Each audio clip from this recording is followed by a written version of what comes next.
Hey, a brand new episode of the Happy Productive Podcast is about to begin. It's time to be inspired by simple and actionable solutions for you and your business. If you're an established entrepreneur or just laying down the first brick of your future empire, the mantra is the same. We will flip any failure into a positive and use it to our advantage. This show is all about turning coal into diamonds. With the right plan and mindset, anything is possible. I'm Jennifer Dawn, your host, business coach, and founder of Best Planner Ever, and I'm here to help you achieve all your ambitious goals. Success is closer than you think. Let's do this. Hey, everybody. Welcome to today's episode of Happy Productive. I don't know, I might be psychic. I just have a little feeling that you're absolutely going to love this conversation today. My special guest is Teresa Vozza. She is a leadership expert, a certified executive coach, and the former human resources executive with over 20 years, you guys, 20 years of corporate experience. I did not survive in corporate for 20 years. I made it like 3. She's highly skilled, you guys, in leading change, building executive teams, heart-centered leadership, increasing employee engagement, especially these days, that's so important, and fostering psychologically safe workplaces. Teresa, welcome to the show. Thank you, Jennifer. I'm so excited to be here. I know. When I was looking at your website and checking you out, I was just like, oh my gosh, we have like 400 things that we could talk about today. I know. It'll be good. It will be good. So one of the things I noticed on your website, you had a free download, and you guys, I'm at the end, and Teresa's going to share where you can find all of her stuff at. But when I was checking out your website, you have a download your free stop doing list. I love this so much. Do you want to just talk about what inspired you to create this piece of information? Yeah. Oh my God. Probably my own experience of not doing it. It's the first thing I will say. No, but it was inspired because most of my work is with executives. And one of the things that I have found time and time again is that one of the leading conversations is around time. And again, happy productive podcast. Productivity and time always comes up.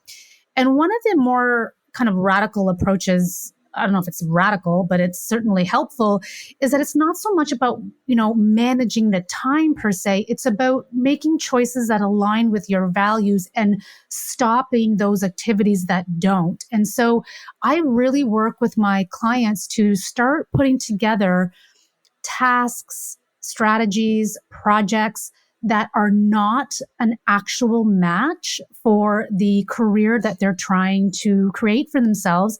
And that requires stopping things. And so for some people, that can be radical when you're so used to that long to-do list. And I'm coming in there and saying, your to-do list has 3 things on it, and you're going to stop everything else. Right. And it's liberating, but it does feel rather radical at first. I'm sure it does. And for so many of us who are the list crosser offers, and this was something that when I created my planner, Best Planner Ever, the section with the to-do list, there are only 3 lines for your A task, which are your most important things to move forward today.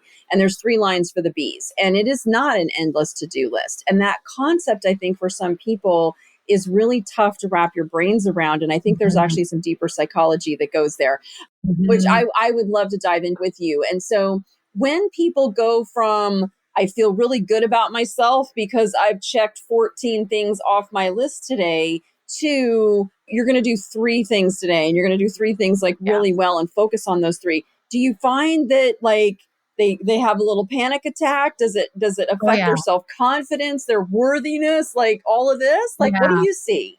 Oh, for sure it does. And I think it's kind of like when we have an addiction, if I were to equate it with something, when we're addicted to crossing things off a list. And again, I put my hand up there because I'm definitely wired to be someone that likes to do. There is a rush of energy, of a rush of adrenaline that comes from the feeling that you are able to cross off 6, 7, 8 things off a list. And when you're challenged to say, hold up, are these 8, 9, 10 things actually revenue generating, or are they moving your strategy forward? Are they building relationships? Are they aligned to your values of spending more time with your family per se? then what happens is that the list grows shorter, but that can create a sense of panic, almost like, but I'm not doing enough. Mhm. And so we do get into a bit of the psychology around, well, what is enough? Like, what is actually moving your business or your career forward? I mean, you're a business coach. I'm more of a corporate coach with executives, but that is partly what we're trying to do, is to start to create focus and clarity so that they actually walk away from their day having more energy versus less energy. And I don't know about you, but when I have 10 things on a list and I've only gotten through 6, which is still a lot, I feel drained. Yeah. Most of my executives that I work with feel drained. And that's why they come to us. Yep. Exactly. Right? Yeah, Yeah. absolutely. And it's interesting to me, like, generally one day I can get in there and I can just, like, put in the long day, get all the things crossed off my list. But then I don't have time at night for anything else because I'm wiped out. And then the next day and the day after and the day after, usually 2 or 3 days after, like, I'm feeling it when I just pushed, way, way too hard on a day. And it's interesting to me how, like, making that shift, because, and I love that you use the word addicted. Okay, I'm going to tell a quick story about a coach who called me out on my bullshit. So a business coach that I hired to work with me. And I said, my goal is to work fewer hours. Like, I want to work fewer hours. And of course it wasn't happening. And after a couple of weeks, he's like, Jen, here's the deal. Like, business owners get addicted to working all these hours. It's no different than an alcoholic with alcohol. And for me, that hit me like a ton of bricks, that I was addicted to anything, because I don't drink. I've never done drugs. I didn't even give my kids a binky because I was like, well, I don't want to break them of the habit, and it works great. They were fine. I never had to break the habit. So it really hit me hard, that idea of being addicted to working so many hours. And it really made me stop and think, because it's like, holy crap, you know what? I am. And in many ways, like, if you have something difficult to deal with, I'm not going to deal with that because I'm so busy working. Yeah. Right. You can just, like, Oh my God. you can, like, shelve all kinds of things, because being busy is very socially acceptable. We're important, we matter because we're so busy. And as I get older and grow my businesses bigger, I just am seeing it for just the giant load of bullshit that it really and truly is. Yeah. And I would love to hear what do you see, like, when you're working with these high level executives? Much of the same thing. And I have to tell you, Jennifer, like, I come by this easily because my story is one of which I did actually burn out in 2015. And I don't use the term burnout lightly. I think it is a specific event that occurs, and I don't want to have it just be relegated to just stressful symptoms. But part of that wake-up call back in 2015 was the realization that I was a workaholic. And I can honestly say that that is a thing, and my clients fall into that camp as well. And part of it is, a number of things. Part of it is upbringing, conditioned tendencies to seek validation through putting your hand up for more work. And so we come by this easily. And so part of the work I do with executives, and you probably see this too, Jennifer, is we have to rewire the belief that more is better. And that's why I love the Stop Doing and this focus on less is more, and really unraveling this belief that busyness equates to importance. Busyness does not necessarily equate to importance. It equates to just being busy. And so what matters is what I like to call meaningful intent, is what you are working on or completing in a day. Is it intentional? Is it meaningful? And is it moving you forward? And as coaches, we can keep leaders accountable to that mission. And part of that is helping them work through that panic that arises when they don't get the instant zing that comes from doing 10 things in a day, and instead doing 2, 3, or 4 things that are high value and propel your business or your career forward. So it does take some time to unravel the beliefs that are underneath the toxic busyness, overworking, workaholic tendency. And again, I had to do that work too. I do not teach from anything I haven't gone through myself. It definitely requires that you start to look at what you believe about yourself. It does. And guys, when you're listening to this, and gals, like, it's hard work. It's hard work to look at yourself. It is so easy to say, oh, I'm busy, which what we are really saying is, I'm not going to deal with that. I'm just not going to. And that's okay. But like to just say I'm busy, or to really look internally, because when you start to go, wait a second, am I just crossing things off a list while I am wishing that things could be different? And I don't, I wish I didn't work so much. And, we're stepping into victim mindset, even if we don't realize it, or, it's attached to our self-worth, even if we don't realize it. Like taking a step and being willing to, without judgment, really start to look at this of like, why do you need to cross, 89 things off of a list every day? And what's the payoff that you're getting from that? And because I don't know, Teresa, like I'm with you, like at some point you will burn out and you will break down. We did an initial session for a new business client that we're working with who landed in the ER and recently. And she's like, I have to change my ways, because she was in the ER and nearly died. And it was because of the stress of her business. And so this is not an avenue I want you to go down if you don't have to. So for those of you who are like on some level hearing this, it's like, please tune in, like, please keep listening. And there's deeper work here to be done when you look at this and you use the word toxic. And I'm with you, like toxic working habits, they really are toxic. Yeah. Something my business coach said to me, which I will always remember, was that you can't operate where you're at today in order to achieve the kind of success that you want tomorrow. And so what that really opened my eyes to when I entered the entrepreneurial world from being an executive was the realization that I had to shift the way I was thinking about success. And again, I see this with the executives that I coach as well, that the definition of success that is so often presented to me is related to this sense of having to prove yourself. There's a real proving energy. And so you prove yourself with the results, you prove yourself with the performance appraisal, the promotion, or whatever it might be. And so one of the things I start to do with my clients, and I'd be curious to hear your view too, Jennifer, is we start to inquire, who are they without this proving energy? What does success look like to you when you take apart this grip that success has on you in the terms that you've defined it as? And for a lot of people, that definition of success is not their definition.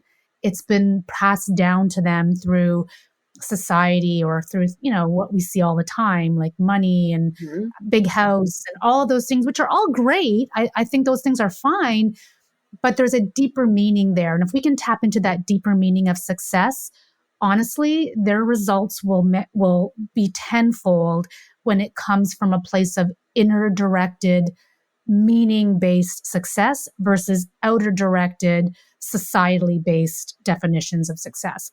So we do spend a lot of time really defining not only what does success look like, but what does sustainable success look like, so that you don't end up in the ER like your client did and like I did in 2015. What does sustainable success look like on a day-to-day basis? And what beliefs do you need to have and embody in order to have that come to fruition? Yeah, it's so good. I when I'd done this work on myself, like I had to really get honest with myself about like, are you still worthy if you're not so busy, right? And I know that in the past, I've probably been even a little judgy on people who were not working as hard as I was working, or look at me, I work the most hours of everybody in the room. And there's a lot of ego that goes on there, and just being real with yourself. But when I really dove in and asked myself, like, where in the hell is this coming from?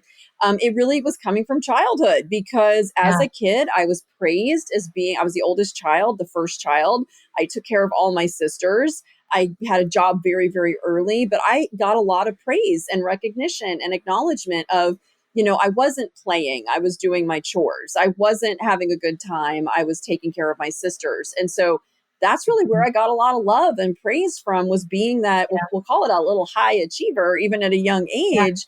And I really got a lot of validation, from being that person. And so it wasn't until later on when it was just like, geez, man, I can't keep doing this. You just can't keep up with those hours. And then you find there's other things in life that you want to do that are a lot of fun. And it's like, wait a second, I've really got to change my ways. But that was some very deep work. And when you work with executives on this, like, how do you help an executive have the courage to go in and really look at this stuff? And I do think it's courage. Like, you have to be brave. You have to be willing to look at it. So how do you help somebody kind of get over that if they're just really not necessarily unwilling, but they're just like afraid or hesitant or resistant to like getting in there and really taking a good look at it?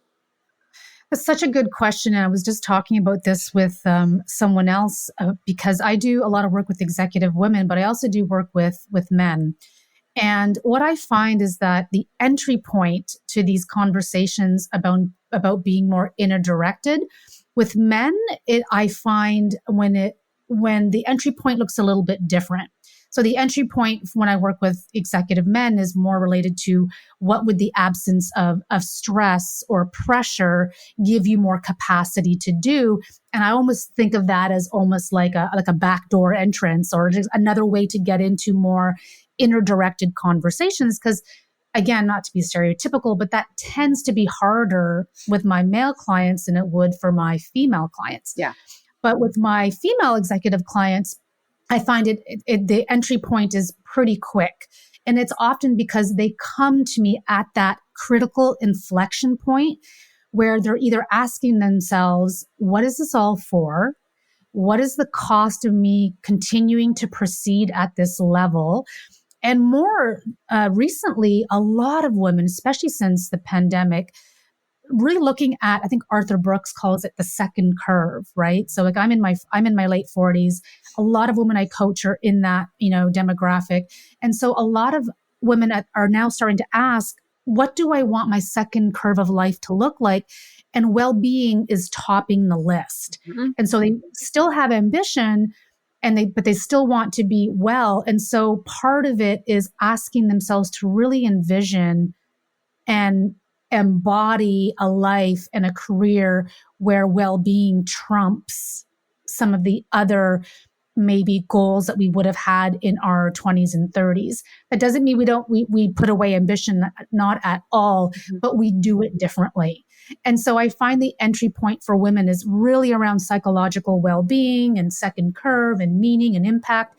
And with my male clients, it's more around the absence of stress, the absence of pressure, and what they can do more of to improve their relationships at work and at home. Yeah. And so the entry points are a bit different.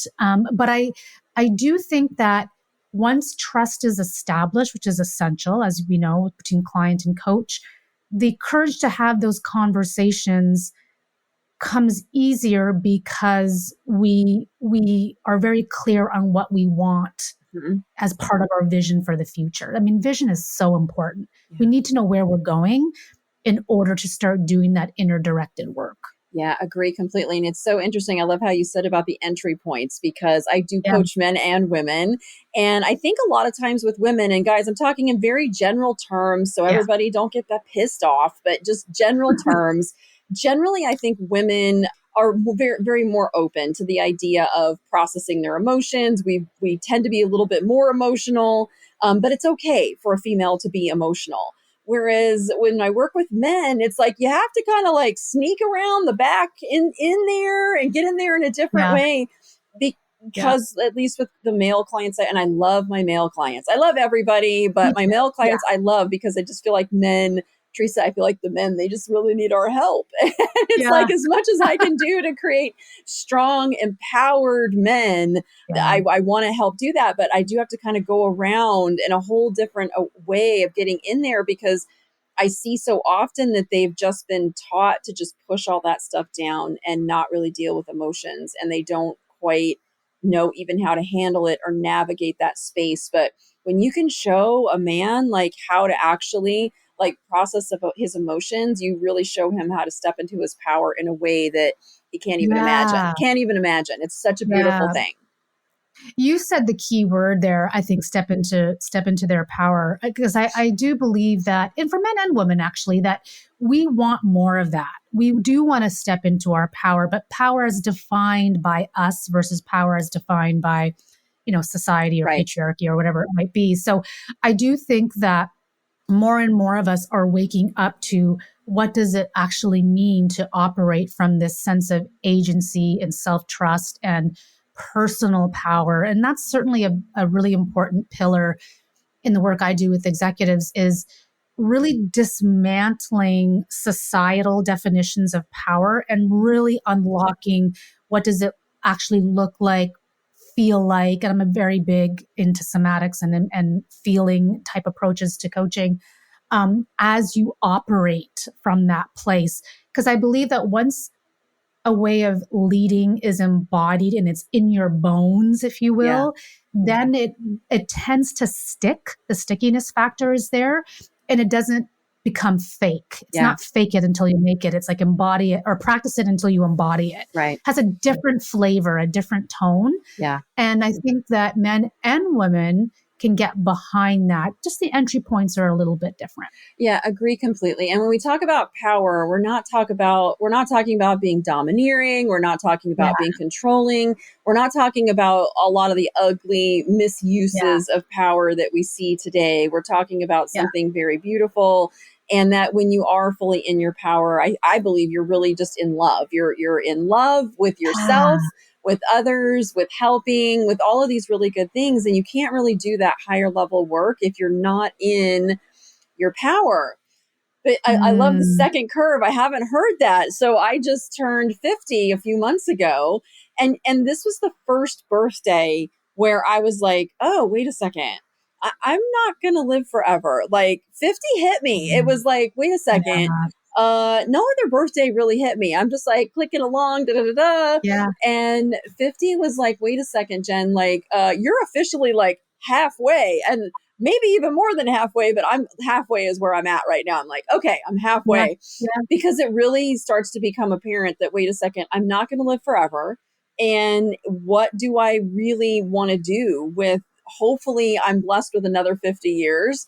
But like, what do I really want to do with that time? Should it be, oh, wow, she spent her whole life crossing shit off a list? No, that's probably not really what I want it to be. So, I know. Right. I think as we start to get a little bit older, it starts to become a more apparent, which I actually think it's a very good thing to think about it in these terms of I'm not going to live forever, because it just makes it much more clear that I need to change how I'm looking at these things, what I'm choosing to cross off my list each day. I still like crossing things off my list. It's just not so many things. Yeah. And, and let me give credit to where credit's due. So the second curve and this whole idea of like our next chapter, if you will, I was really inspired by the work of Arthur Brooks. And he is an author in, I think, Harvard Business Review and The Atlantic.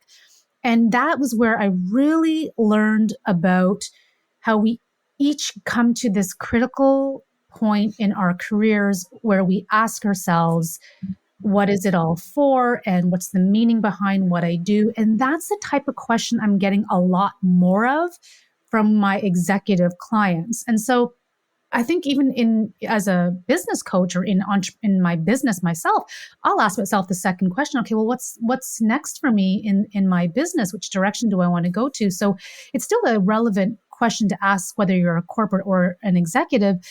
But I think that the meaning generation is upon us. And I think it really took hold after the pandemic. I mean, it may have already been in play, but I think it really started to take off after the pandemic hit and more women were leaving the workforce. Again, I'm using women just because that's a big part of the work that I do.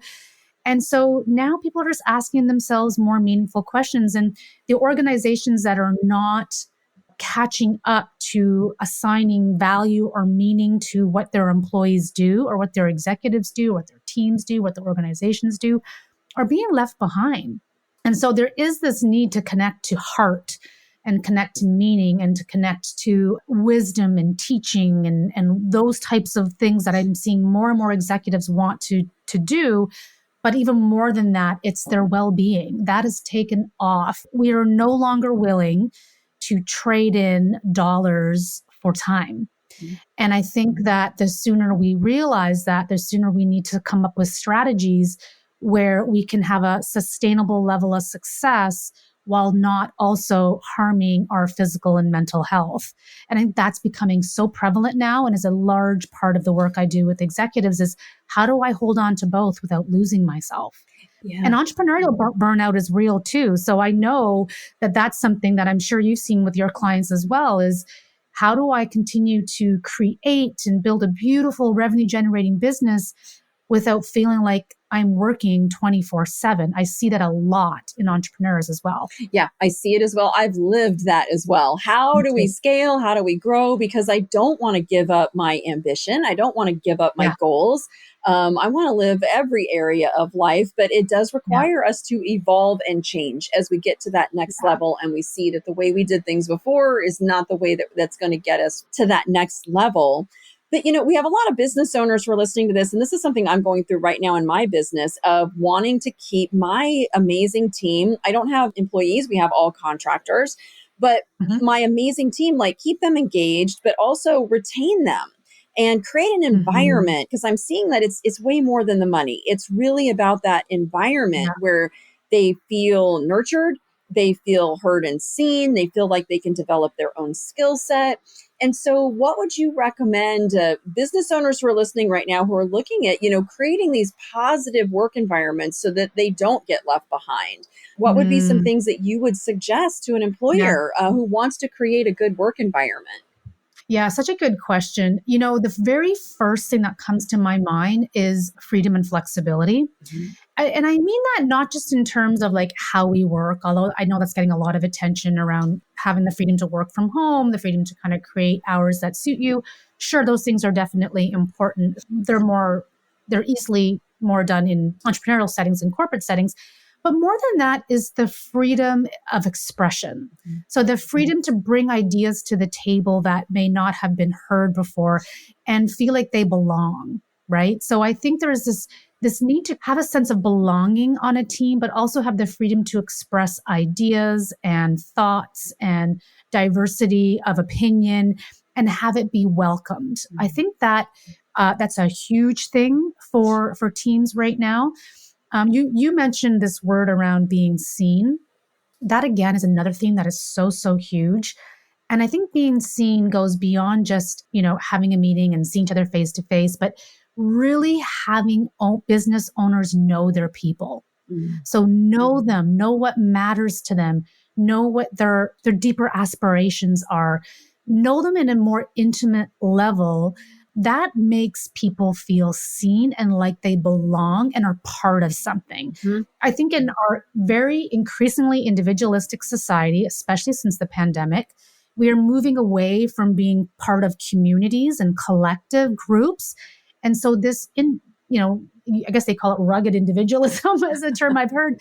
I think that's actually taking something away. People want to be part of a collective, of a community. And one way to do that, if you're a business owner listening to this, is get to know your people by asking them deeply meaningful questions and listening, deeply listening, and bringing their voices to the table in a community, not just one-to-one, but together to foster that sense of being part of something and belonging. Yeah, I love this so much. One of the things that we started doing is maybe 2 years ago, we started doing retreats for our clients where we would take, a dozen or so of our clients away and do fun things. And so, but I started bringing a lot of my team. And so the ratios of coach to client are pretty small, which is actually really great for our clients. But I noticed that the retreat started to become a real bonding for me and my team because we're all virtual. We're spread out all over the country. We're on Zoom all the time.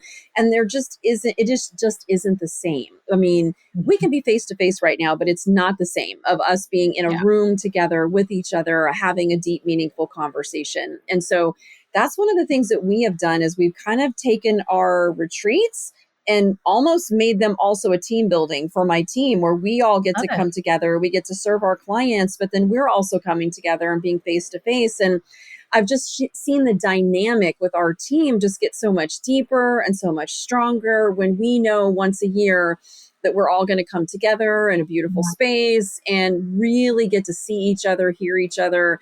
I mean, even for me, just listening to things about and learning about them and knowing who they are. And now I can actually support them in the company and adjust things as necessary so that we make it a win-win for everybody. So that's been a very beautiful thing for us of just taking time outside the office to really, we're working, but we're still spending deep, meaningful time with each other. I like that you brought that up, and especially because as I work with many organizations who are still struggling with this whole remote, hybrid, in-office, new world that we live in, I think what is getting lost is in getting back to this topic around individualism versus collectivism or being part of a community. When we are largely remote, and again, this is not having a stand on how people work, because I work largely remote. I love working remote. But I do think it's important that we do bring people together. The frequency can be decided among organizations or among businesses or among groups, but there is a power that happens, especially in communication, when people are what I like to call eyeball to eyeball. Part of my background is in neurolinguistic programming. And so we spend a lot of time talking about communication and body language. So much is said by presence, by the presence of being in a room, the presence of being listened to when you're only a few feet away, the way you carry yourself, the way you stand, the way you speak. And so I think that it's worth mentioning that you can still hold on to your preferred way of doing your business, whether that's virtual or, in Zoom, but let's not lose the art of human to human contact and human to human conversation, because that is truly where bonds are created and where unity is formed. I think that's a really important message for CEOs, business owners alike, is not to lose the art of the human to human connection. And we're losing it a bit already with this large movement towards remote only work environments. So it's something I feel quite passionate about. And I think that many organizations are grappling with that feeling of not being connected to their people because of it as well. Yeah, absolutely.